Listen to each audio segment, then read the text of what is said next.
It's Monday, July 24th, and this is now on HNN. A violent weekend on Oahu as police investigate an attempted murder and armed robbery. The suspect involved in an hours-long standoff with police on Kapahulu Avenue is charged. Another added layer of defense to what we have in place already. Those things are going to force people to drown. Texas's governor won't remove floating barriers along the Rio Grande. Critics call inhumane. I'm Skyler Henry with White House reactions and the Justice Department's plan to sue. North Korea fires 2 missiles after a U.S. submarine arrives in the south. These stories, plus with Barbie mania surrounding the new movie, a look at the cultural icon's ties to Hawaii, coming up on This Is Now.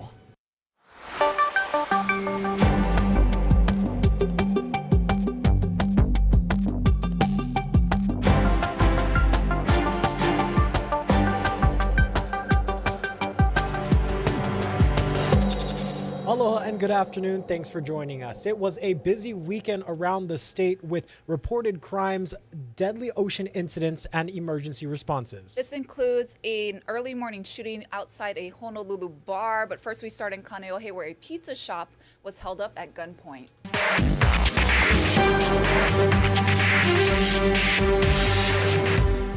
An armed robbery at a pizza shop left employees shaken, and the suspects have yet to be caught. Police say 2 masked men held up the Little Caesars on Kaneohe Bay Drive Saturday night, right before the restaurant was about to close. We're told one suspect pointed a gun at staff while the other attempted to empty the store's safe. I looked around my corner and there was a guy literally rummaging in the safe already, and I had approached him and I said, WTF are you doing here? Get the hell out of my store.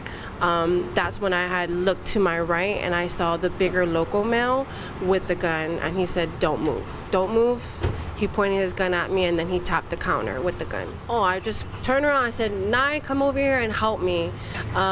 He's 19 years old, but he came running straight to the front, saw the guy in the safe first, and he just started going nuts on him. Like, he got a few good shots on the guy, and that's actually what made them run away.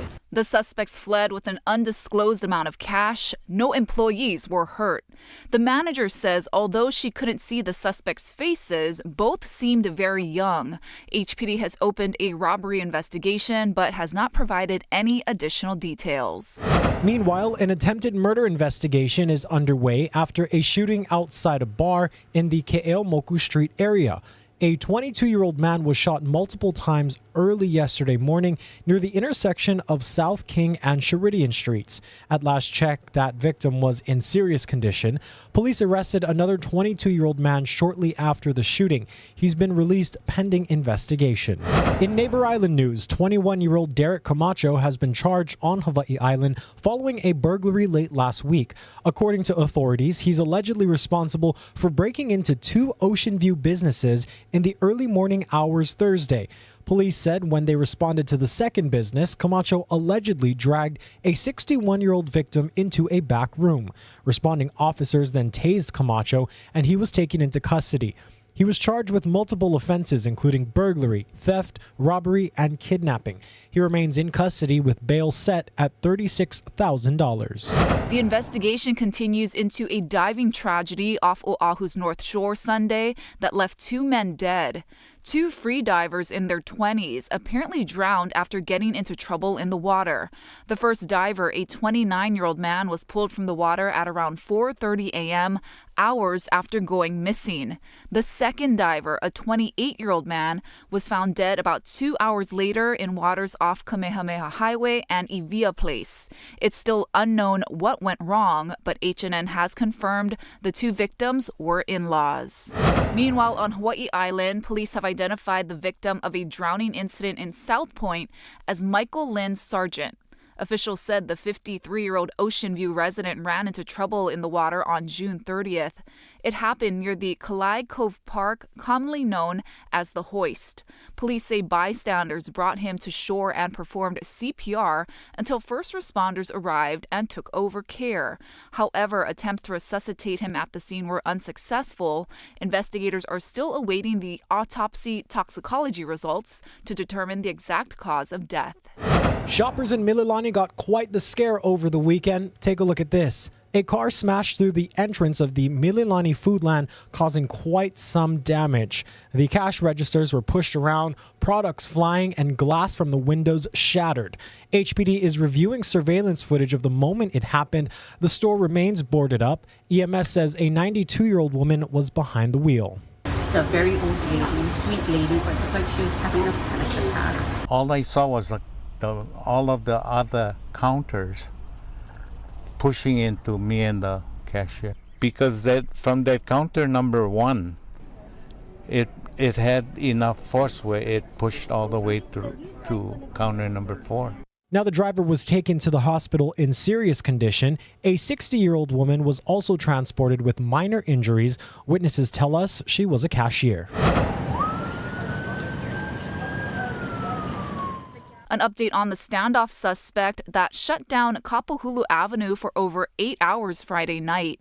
HPD arrested Sheldon Young after he barricaded himself inside an apartment unit. The 25-year-old holed himself up after allegedly threatening to shoot a 69-year-old woman. Police evacuated the entire 5-story building while trying to get Young to surrender. He's been charged with terroristic threatening, and his bail has been set at $30,000. The Department of Justice has just announced they've filed suit against Texas Governor Greg Abbott after he put wrecking-sized ball buoys in the Rio Grande River in an effort to block migrants from crossing the border. The government says the barriers are dangerous and unlawful, but Abbott says he has a right to defend his state. Skylar Henry has more from the White House.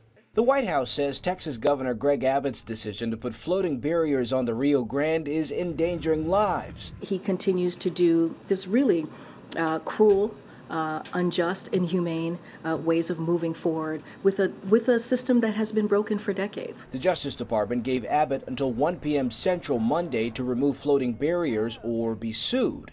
The Republican governor responded in a letter to President Biden saying Texas will fully utilize its constitutional authority to deal with the crisis you have caused. And he added, Texas will see you in court, Mr. President. I think you're seeing the governor do everything he possibly can to secure the border.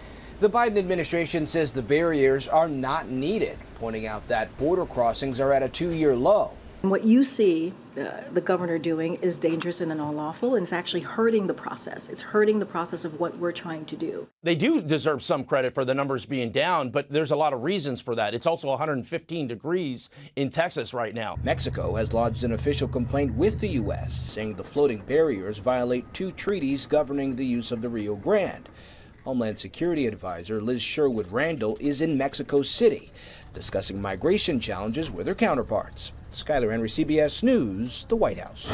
North Korea has launched a suspected ballistic missile. That's according to the Japanese Prime Minister's office. South Korean news agencies say the missile was fired off North Korea's east coast. This is the latest in a series of launches over the past week as tensions with the U.S. and South Korea rise. Pyongyang fired several cruise missiles over the weekend and ballistic missiles last Wednesday. Meanwhile, officials with the UN command in South Korea say they've started conversations with the North about Private Travis King, the U.S. soldier who ran across the heavily armed border. Matt Bradley has the latest from Seoul. We just heard from a top United Nations general that they're starting a dialogue with the North Koreans about the status of Private Travis King. Now, this is something of a breakthrough because it's the first signal that anyone has been able to reach the North Koreans ever since Private King bolted across the border nearly a week ago. We haven't heard from Private King himself, and top American officials have even said that they can't even reach the North Koreans. Now, all of this comes at a uniquely difficult time for American relations with North Korea. Just in the past couple of days, the U.S. Navy parked a nuclear-powered submarine here in South Korea, and it came a couple of days after the U.S. enraged the North Koreans by docking a nuclear-armed submarine here. And in reaction, the North Koreans twice fired missiles into the ocean over the past week. Now, the North Korea experts that I've been speaking to say that the North Koreans are probably going to hold on to Private King and exploit him for their own propaganda purposes. Now, there's all sorts of difficult questions around this. We don't know the fate of Private King, but that UN general just today said that he remains optimistic.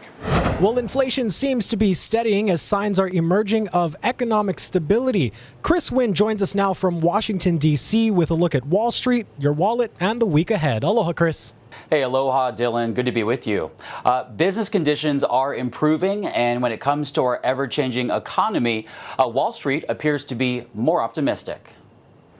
From Washington to Wall Street to your wallet. There's a lot on tap this week, most notably the Federal Reserve meeting and expected to raise interest rates. After pausing in June, experts say the central bank is poised to hike interest rates by an additional quarter point Wednesday in its ongoing battle with inflation. There's still a ways to go. Expect the Fed to underscore that message and also drive home the point that they're willing to continue raising rates in the fall if necessary, if we don't see further easing of inflation pressures. While rate hikes are in part intended to give consumers relief by cooling inflation, they do that by making borrowing even more expensive. For consumers, don't let up on that debt. Even if the Federal Reserve stops raising interest rates, rates are still very, very high, and they're going to be high for a while. Also expected to move markets this week, a slew of second quarter earnings reports from major corporations. The bulk of this year's market rally has been driven by less than 10 big tech names. And if you start to see some softness either in their earnings or their forecasts for earnings going forward, the market could see a pretty notable pullback. The good news, although investors and economists alike are still anticipating an economic slowdown in some form, hope of a soft landing remains as the U.S. economy seeks balance in the post-pandemic era. I think the expectation is that if we do get a recession, that it is likely more on the mild side. And looking ahead to Friday, we'll get new data from the Fed's favorite inflation gauge. That's the Personal Consumption Expenditures Price Index, which could provide more clues in terms of what could happen next. Reporting from the nation's capital, I'm Chris Wynn, Hawaii News Now. Dylan? Thanks so much, Chris. A quick question for tomorrow. When the Feds meet, what will they be looking at? Yeah, July's consumer confidence report actually drops tomorrow as well, and that's a leading indicator in terms of how consumers are feeling about their personal finances. As you know, Dylan, consumer spending accounts for roughly 70% of America's gross domestic product, which is really the broadest measure of the economy. New data on the cost of housing is also expected out tomorrow. The cost of housing has really recently been a big driver of inflation. Dylan? A lot of info there to digest. Keeping an eye on it all is Chris Wynn in Washington, D.C. Thanks so much for joining us, Chris. The IRS announced it is ending most unannounced visits to taxpayers by its revenue officers. The agency said the purpose is to cut down on public confusion and enhance safety measures for taxpayers and employees. With very few exceptions, unannounced visits will now be replaced by mailed letters to schedule meetings. It's part of a broader plan to transform IRS operations. The National Treasury Employees Union supports the policy change. The union's president said employees' jobs have become more dangerous in recent years due to false, inflammatory rhetoric about the agency and its workforce. And the growth in scam artists bombarding taxpayers has increased confusion among taxpayers and local law enforcement about those home visits. A state judge has given final approval to a $328 million settlement for Native Hawaiians who spent decades on the homestead waitlist. It's the final step in a landmark class action lawsuit filed against DHHL nearly 25 years ago. 2,800 Native Hawaiians claimed the state violated its legal responsibility to provide them with leases. Richard Vieira's mother, Irene, spent 38 years on the waitlist. She died in January at the age of 95. If she were here today, she would stand before you and support the settlement as it is proposed. As written, it will bring closure for many Hawaiians, but more than a financial settlement, it brings closure to a long overdue period of litigation in which what was right, we believe, finally prevailed.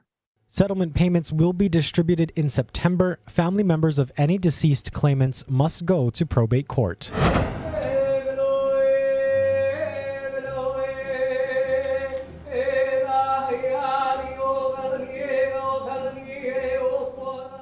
A moment in Hawaiian history 130 years in the making.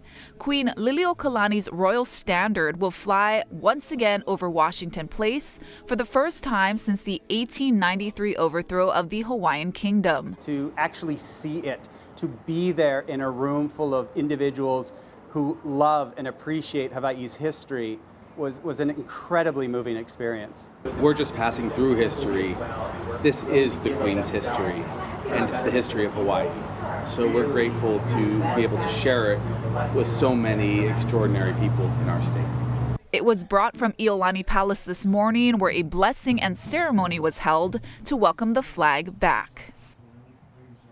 All right, let's take a live look outside on this Aloha Monday. You can't really tell from this shot, but the trade winds are in the forecast. We want to bring in our meteorologist, Drew Davis, for a look at your work week. How's it going, Drew? Aloha, Ashley and Dylan. I'm here on much different weather forecasting compared to what we had last week with Tropical Storm Calvin. The trade winds are back, and that is the main story going forward.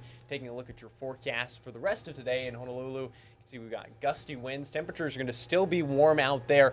Still an overall comfortable day. With all the humidity that we still have, it's going to feel a lot warmer. Your first alert headlines: get locally breezy trade winds, east-northeast winds 15 to 25 miles per hour, and scattered morning showers. A couple of showers still out there today, but we're going to be drying throughout the rest of this afternoon. That's going to be the story throughout the rest of this week. Drying in the afternoons Tuesday, Wednesday, and warm summer temperatures, feeling like the 90s in some places. And then we'll see a small bump in some of our surf out there. The reason we're seeing this is we've got this gigantic high pressure system just north of Hawaii, causing this kind of calm weather that we're seeing. Windward and Mauka showers are still possible, and trade winds, strong trade winds, 15 to 25 miles per hour is the story going forward. And that high pressure system is causing it to see no new tropical cyclones are expected over the next 7 days. It's not allowing any further development in the eastern Pacific or the central Pacific as well, compared to what we saw last week with 2 areas of development and then Tropical Storm Calvin. This is definitely good news here in Hawaii. You can see out there we're not expecting any new tropical cyclone activity. Your island by island forecast, you can see it's very, very warm out there. 50% chance of rain on Kauai. Taking a look on Oahu, 88 here in Honolulu today for a high temperature. Some of our north shores will see a little bit cooler out there. And on Lanai, 80 degrees. Kaneohe, 86 in Maui County. Haleakala, a little bit cooler, 77. And then taking a look at West Hawaii, 87 on both Waikoloa and Kailua Kona. On the eastern shore, you can see 74 degrees at Volcanoes National Park and 86 at South Point. Really, the main story this week is the winds. You can see those trade winds pretty strong out there. Kaneohe around 20 miles per hour, and then Kahului 26 miles per hour. They're pretty breezy in between the islands in the channels. They're very strong. We have a couple of small craft advisories in place as well because of those strong winds. So just please be aware of that. A little bit of a bump in surf on our east-facing shores. South-facing shores are going to start to increase a little bit today as well in the afternoon hours. And like I said, all of that humidity is causing us to be a little bit warmer out there. Remember to hydrate, wear sunscreen and light clothes, and take breaks from the sun. That humidity makes it feel a lot warmer. 90 degrees in some places is what the heat index value is going to be across the island chain. You can see in Honolulu, even though the high today is supposed to be around 87 degrees, it feels like 93 degrees. So it's very, very warm out there. So please take breaks from the sun. It is very warm, and it can be exhausting at times as well. And you can see your first alert 7-day forecast out there. Those hot temperatures are going to remain in the upper 80s. We may even see 90-degree temperatures by the time we get to Saturday. Yikes. And it's going to continue being breezy out there. So. You know, Drew, with all due respect, I am not a fan of summer. No. It is too hot. Yeah, it is hot. Yeah, but thank you so much for that forecast, Drew. We really appreciate it. Of course. Let's go ahead and take a look now at some news from the feeds. All right. So the next group of trailblazing American women who will be featured on the U.S. quarter has been selected. These specifically designed coins are part of the U.S. Mint's American Women Quarters program, which aims to celebrate the accomplishments and contributions of women in the shaping of our country. So, of course, we know the 2024 coins will recognize the Honorable Patsy Mink, first Asian American to serve in Congress and Title IX author, along with Reverend Dr. Polly Murray, the first Black woman to be ordained a priest in the Episcopal Church. Dr. Mary Edwards Walker, the first female U.S. Army surgeon during the Civil War.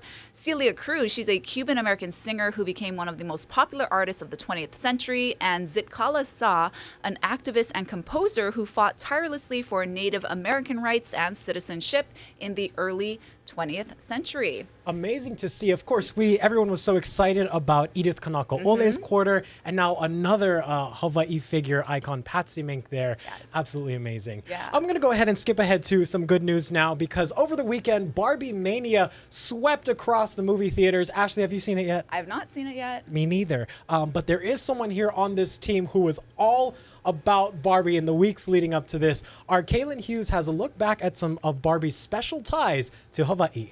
Barbie made her Hawaii debut in the 1963 book, Barbie's Hawaiian Holiday. And while over the years there have been many different versions of Hawaii-themed Barbies, it was a group of local collectors in the late 90s that created a truly authentic Hawaii Barbie, made with aloha. The late Florence de los Santos Martin, a prolific Barbie collector, created her own Hawaii Loves Barbie museum in Kailua in 1986. Many of the dolls in custom outfits were out of their box and open for visitors to admire up close. The National Enquirer even recognized her as having the largest Barbie collection in the U.S., with 924 dolls. By the mid-90s, Martin took her passion a step further, founding the Hawaii Loves Barbie Club and a Hawaii Barbie Convention. We would set up meetings, and we would bring our newest finds, and we would eat, chit-chat about, the latest Barbie that each collected or found. And it was actually more planning for the convention.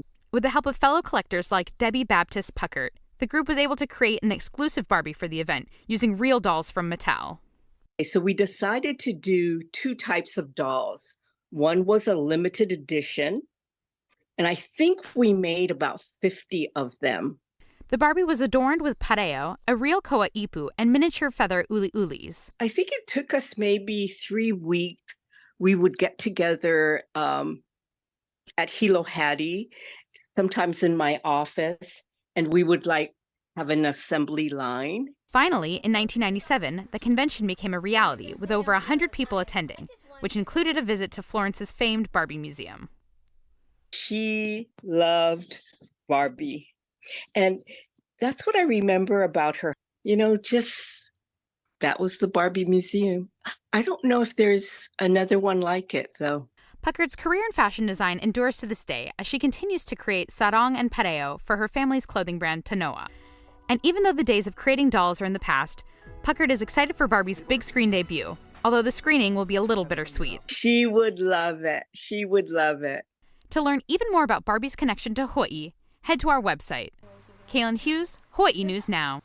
Thank you so much for that awesome report, Kaylin. Yeah, we have some big social media news, you guys. So with only 24 hours notice in the form of a tweet from its owner, Twitter is no more. It wasn't clear if Elon Musk was being serious, but his social media platform is now known as X. Those iconic bluebirds previous owner Jack Dorsey spent more than a decade making famous are gone, and in what is no doubt one of the most bizarre moves in marketing history, Musk completely changed the identity of one of the internet's most well-known brands in one fell swoop. This comes less than a year after he acquired the company for $44 billion last October and took it private. As for why he did this, no one really knows why. I understand rebranding, but Ash, do you think it's going to have any impact on the image of Twitter? Absolutely. I mean, Twitter as we know it is gone, and it's tough to just market like this and go straight to something new. Well, one thing is for sure, all his moves and changes are definitely causing some conversations. Sure. I will always refer to it as Twitter. I'm just old-fashioned. Have a great day, everyone.